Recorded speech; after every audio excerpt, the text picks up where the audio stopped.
নমস্কাৰ মোৰ নাইক টবৰ সকলোকে মোৰ মিনি ব্লগলৈ স্বাগতম জনাইছোঁ। এই মিনি ব্লগটো হৈ গ'ল 30 নৱেম্বৰৰ মিনি ব্লগ। ৰাতিপুৱা বহুত জলদি মই বজাৰ কৰিবলৈ যাওঁ। বিলাহী মাছ আছে। দেওবাৰে নিজে ব্ৰেকফাষ্ট বনাই খাই বহুত বেছি ভাল লাগে। এতিয়া মই বনাই আছোঁ দুটা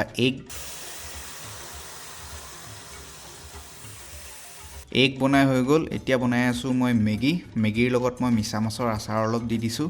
খাই মানে বহুত বেছি ভাল লাগে মিছা মাছ দি দিলে। খোৱা ভিডিঅ' মই কৰিবলৈ পাহৰিয়ে থাকিলোঁ, কাৰণ মই ডেইলি ব্লগাৰ নহয় যে এইবোৰ মাথাত নেখেলাই। এতিয়া মই আহিলোঁ ভাতালে। এয়া দেখিছেনে বগা ধোঁৱা ওলাইছে, একদম কমকৈ ওলাইছে। আজি গাহৰিটো ময়ে বনাম।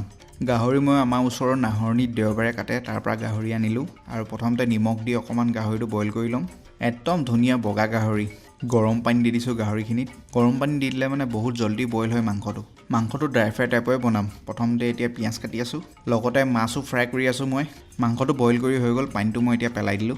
পিঁয়াজ জলকীয়া দি মানে ধুনীয়াকৈ ভাজি লৈছোঁ তেলত। তাৰপৰা গাহৰিৰ তেলটো অকণমান দি দিলোঁ, পূৰা তেল ওলাইছে এতিয়া। নিমখ হালধি কিবা কিবি দি দিছোঁ আৰু যিবোৰ মানে মাংসত দিয়া হয়। আৰু মাছটো বনাম লফা আৰু কচু দি পিনে। গাহৰিখিনি বনাইছোঁ লাই লগত। লাই শাকৰ লগত মানে গাহৰি খোৱা মজাই বেলেগ। আৰু মই এতিয়া উৰহি ফ্ৰাই কৰি আছোঁ। উৰহি খাই মই বহুত বেছি ভাল পাওঁ। মজা বেয়া হৈছে নেকি? অলপ পিছত সুদীপ্ত আহিলে। সুদীপ্তৰ লগত ৰংঘৰটি ষ্টিকাৰ মানে অলপ পেকেটত লগাই চাইছোঁ। নতুন ষ্টিকাৰটো অকণমান বেলেগ টাইপৰ হয়। ৰংঘৰটি বাকী থকা চব কাম হৈ গ'ল। এতিয়া ফাইনেলি আমি প্ৰডাকশ্যন ষ্টাৰ্ট কৰিম। পেকেট অৰ্ডাৰ কৰিছোঁ। জানুৱাৰীত আমি লঞ্চ কৰা মানে প্লেন কৰি আছোঁ।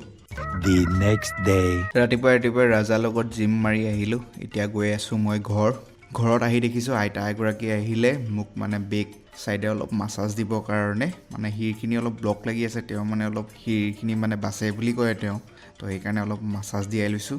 এতিয়া হৈ গ'ল মোৰ ট্ৰেডিঙৰ টাইম। চাইক'লজি লাহে লাহে ইম্প্ৰুভমেণ্ট হৈছে আৰু বহুত দিন মাজতে অকণমান খেলিমেলি হৈছিলে। মাৰ্কেট আপছাইডে খোল খোৱাৰ কাৰণে মই মানে কল ছাইডৰ মানে প্লেনিং কৰিছোঁ। এতিয়া মোৰ ষ্ট্ৰেটেজি মতে মানে মোৰ কেণ্ডেল ব্ৰেকআউট হৈ গ'ল। মই এতিয়া বাই মাৰি দিলোঁ। ওপৰত ষ্ট্ৰং ৰেজিষ্টেঞ্চ থকাৰ কাৰণে মোৰ SL কাটি দিলে, মানে ডাইৰেক্ট ডাঙৰ ৰেড কেণ্ডেলডালে বনাইছে আৰু। প্ৰফিট লছ ট্ৰেডিঙৰ এটা পাৰ্ট। আপুনি খালি ট্ৰেডটো কিমান ভালকৈ লৈছে, কিমান চাইক'লজি ইম্প্ৰুভমেণ্ট কৰি লৈছে, সেইটোহে ইম্পৰ্টেণ্ট বেছি। যদি ভিডিঅ'টো ভাল লাগে লাইক আৰু ফ'ল' কৰিবলৈ নাপাহৰিব। আজিলৈ বাই বাই।